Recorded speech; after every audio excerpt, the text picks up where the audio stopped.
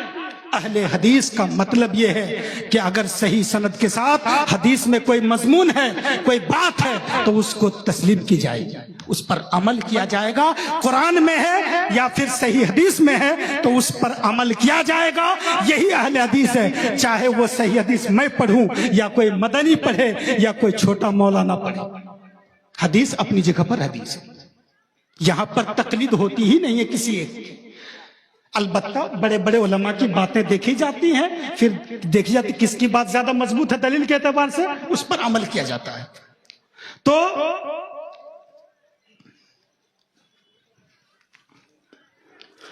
یہ کل جو ٹاپک چل رہا تھا, آج بھی کچھ باتیں آپ لوگوں نے سنی ہے, میں اس کا فائنلی بتا دیتا ہوں. علم غیب, علم غیب کے بارے میں پہلے آپ تھوڑا سنجیدہ ہو کر سنیں. علم غیب کا مطلب ہوا ایسی چیزوں کا نالج جو چیزیں آپ سے چھپی ہوئی ہیں, آپ جن چیزوں کو نہیں دیکھ پا رہے ہیں.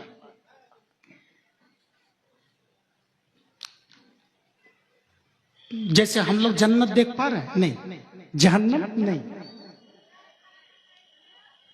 تو جو چیزیں چھپی ہوئی ہیں ان چیزوں کا نالج, اس کو علم غیب کہتے ہیں. اللہ نے اپنے فرشتے حضرت جبریل علیہ السلام کے ذریعے یا پھر دل میں القاء کر کے یا پھر خواب کے ذریعے, متعدد طریقے ہیں جن طریقوں سے اللہ نے اپنے نبی کو علم دیا, نالج دیا. اللہ کے نبی کو جنت دوزخ کی باتیں اللہ نے بتایا, پھر اللہ نے اپنی امت کو, اپنے صحابہ کو بتایا. تو دین اسلام میں جو آخرت کا کانسیپٹ, آخرت کی فکر دی گئی ہے, یہ فکر ہی مبنی ہے غیب پر. میں کہنا چاہوں گا ان سارے لوگوں سے جو اس بات کو بیان کرنے میں خطا کر جاتے ہیں, میں موقف صاف کرتا ہوں. اللہ تعالیٰ نے اپنے نبی کو, نبی آخر الزماں کو, چھپی ہوئی چیزوں میں سے جتنی چیزوں کا جب جیسے جس طریقے سے چاہا اللہ نے علم اور نالج دیا. اب بات یہ, اور یہ جو میں نے بات بیان کی ہے نا, ان ساری آیتوں اور احادیث کا نچوڑ یہی ہے کہ اللہ کے نبی علیہ السلام کبھی مدینے میں ہیں اور کہتے ہیں کہ میں یہاں سے حوض کوثر کو دیکھ رہا ہوں, تو اللہ نے دکھایا. جنت, اللہ کے نبی علیہ السلام نماز پڑھائے, فارغ ہوئے, فرمایا کہ آج پوچھ لو مجھ سے جو پوچھنا ہے, میں تمہیں بتا دوں گا. ما دمت فی مقامی ھذا, اس ورڈ پہ غور نہیں کرتے ہیں. اللہ کے نبی نے فرمایا جو پوچھنا ہے پوچھ لو, جب تک میں اس جگہ پر ہوں میں تم کو سب کچھ بتا دوں گا. کیوں؟ اس لیے کہ اللہ کے نبی نے بتایا کہ آج مسجد نبوی کی دیوار پر جنت کی تصویر بنا دی گئی, جہنم کی تصویر بنا دی گئی. تم پوچھو میں دیکھ کر بتا دوں گا. تو جتنی حدیثیں پڑھ لیں, قرآن کی آیتیں پڑھ لیں, کہ اللہ کے نبی غیب بتانے میں بخیلی نہیں کرتے, کنجوسی نہیں کرتے. بالکل جو بھی چھپی چیزوں کا علم فرشتہ لے کر آیا, اللہ نے دل میں ڈالا, نبی نے بتا دیا. نبی نے ظاہر کر دیا, کچھ چھپایا ہی نہیں, سب کچھ بتا دیا. مگر فرشتے کی وساطت سے اللہ تعالیٰ نے جب جتنا جیسا چاہا. مگر بریلوی مکتب میں علم غیب کا جو کانسیپٹ ہے, علم غیب کا جو عقیدہ ہے, وہ کس بنیاد پر ہے بہتوں کو نہیں معلوم ہے.